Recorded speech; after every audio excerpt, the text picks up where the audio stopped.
வணக்கம். கஜா புயலுடைய ஒரு பெரிய கோர தாண்டவம் தமிழ்நாட்டையே ரொம்ப பாதிச்சிருக்குது. இதில் என்ன வருத்தத்துக்குரிய விஷயம் அப்படின்னு கேட்டால், நாம் சாப்பிட்ற 3 வேளை சாப்பாட்டில் ஒரு வேளை சாப்பாடு தஞ்சை கழனியிலேருந்து வருது அப்படின்னு நெல் ஜெயராமன் அவர்கள் குறிப்பிட்டாங்க. இன்றைக்கி அதிகமாக பாதிக்கப்பட்டிருக்கிறது தஞ்சை அந்த கழனியும் கடற்கரையோர பகுதியும் தான். நெல், வாழை இதெல்லாம் அன்றாட உணவு, இதெல்லாம் நம்ம கூட உருவாக்கிற முடியும். ஆனால் 100 வயதுள்ள மரங்களோ 10 வயதுள்ள மரங்களோ 50 வயதுள்ள மரங்களோ வேரோடு சாஞ்சிருக்குதுங்கிற பார்க்குற போது அந்த மக்கள் கதறதை பார்த்தா நம்மளால் தாங்க முடியலை. இதுக்கு என்ன செய்யணுங்கிறத நாம் உடனடியாக ஏதாவது ஒரு முயற்சி பண்ணணும். கேரளாவில் வெள்ளம் வந்தபோது உடனே நாம் தான் ஓட்டணும், உலகமே ஓடியாந்துச்சு. இப்போவும் பலர் உதவுறாங்க, அரசாங்கம் முயற்சி எடுத்துகிட்டு இருக்குது. இருந்தாலும் எப்படி இந்த புயல் வரப்போகிறத முன்னர் அறிவித்து நிறைய பாதுகாப்புகள் கொடுத்து உயிர் பலியை ஓரளவு தடுத்தாங்களோ, நல்லாவே தடுத்தாங்க, சும்மா சொல்லக்கூடாது. ஆனால் அதுக்கு பிறகு புயலுக்கு பின் என்ன? புயல் வந்தபோது நம்ம எல்லாம் தடுத்துட்டோம், சரி. புயலுக்கு பின் என்ன?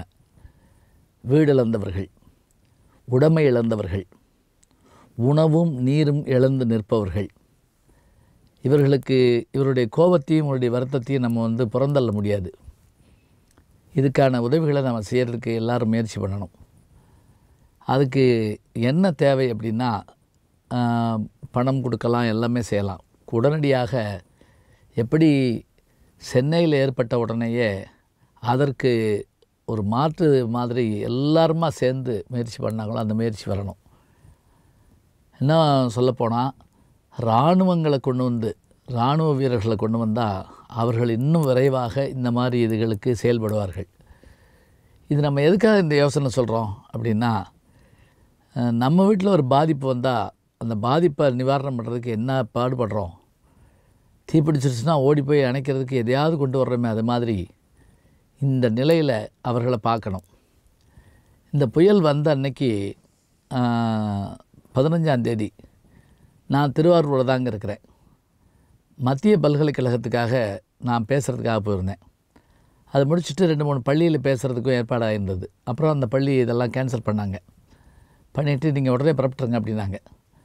மதியானம் நான் ஒரு 3 மணி போல் புறப்படுறதுக்கு முதல் நாள் சிக்கல்ங்கிற இடத்துக்கு போகிறேன். கீழ்வேலூர் பக்கத்தில் போகிறேன். போய் சிங்கரவேலை பார்த்துட்டு கீழ்வேலூரை பார்த்துட்டு வரப்போ ரொம்ப அமைதியாக இருந்தது. எங்கே பார்த்தாலும் இந்த அமைதியே பயமாக இருந்தது எனக்கு. நான் கூட என்னுடைய துணைவியார்ட்ட சொன்னேன், இந்த புயலுக்கு முன் அமைதி, இந்த அமைதி கட்டாயமாக பெரும் புயலை கொண்டுற போகுது அப்படின்னு. இப்போ நான் அந்த பக்கம் போயிட்டு வந்த ஊரெல்லாம் பார்த்து பேசின மக்கள்லாம் கதறி நிற்கிறத நம்ம தொலைக்காட்சியில் பார்க்குறப்ப மனசு கலங்குதுங்க. நிச்சயமாக அரசாங்கம் உதவி செய்யும், மத்திய அரசு உதவி செய்ய வேண்டும். மற்ற நண்பர்கள், உறவினர்கள் எல்லாருமா சேர்ந்து அவர்களுக்கு என்னென்ன தேவைகளோ, அடிப்படை தேவைகள், முதல் தேவை என்னவோ, முதல்ல அவர்களுக்கு பாதுகாப்பு, குடிநீர், உணவு, இதெல்லாம் நம்ம எல்லாரும் நம்முடைய சகோதரர்கள், அவர்களுக்கு நாம் எல்லாம் செய்யணும். நீங்களும் செய்யுங்க. நான் பேச்சோடு நிறுத்தாமல் நானும் என்ன செய்ய முடியுமோ செய்யறதுக்கு நான் முயற்சி பண்ணுறேன். உலகம் முழுவதும் இருக்கிற சகோதரர்கள் உடனடியாக, ஏன்னா இந்த பழைய மரங்களெல்லாம் நம்ம எப்படி மீட்டெடுக்க போகிறோங்கிற பயம் இருக்குது. என் நண்பர் வளத்தரக்கோட்டிலேருந்து புதுக்கோட்டை சம்பத் அவர்கள் பேசுகிறப்ப சொன்னார், 100க்கும் மேற்பட்ட தேக்கு மரங்கள் போச்சுயா, வீட்டை சுற்றி இருந்த பலா மரங்கள் போச்சு, கொய்யா மரங்கள் போச்சு. ஏன் 300 ஆண்டு பழமையான வீட்டினுடைய மேல் பகுதி எல்லாமே அந்த காலத்து ஓடுகள் போடப்பட்டதெல்லாம் ஆகாயத்தில் பறந்து போயிடுச்சு அப்படின்னு சொல்லி அவர் சொல்கிறப்ப வேதனையாக இருந்தது. ஆனால் ஒரு அபூர்வமான விஷயத்தையும் சொன்னார்.